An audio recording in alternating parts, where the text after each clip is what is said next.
Hayaan niyong ikwento ko naman sa inyo ang historical town dito sa Nueva Ecija, ang bayang lulubog lilitaw na bayang Pantabangan. Naisip kong ibahagi ikwento sa inyo para sa mga millennials or inosente pa noong taong 1973 nang palubugin ito para sa proyekto ng nasyonal at batas na hindi pwedeng kontrahen ng kahit na sino. 1973 nang ilikas ang mga mamamayan sa mas mataas na lugar na sakop pa din ng Pantabangan at grade 3 po ako noon at nag-aaral sa Kabanatuan.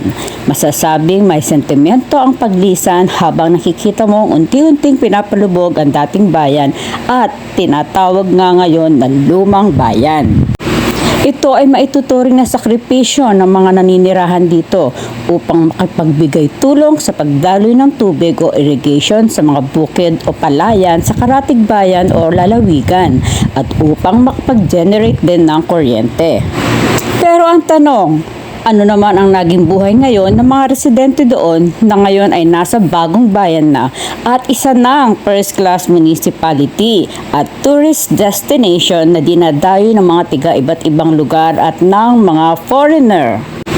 Dahil isa na nga po itong tourist spot at samantalahin nyo na habang nakalabas pa o nakalutang pa ang bayang Pantabangan. Dahil tuwing summer lang po ito lumalabas at kapag tagulan ay muli na itong lulubog.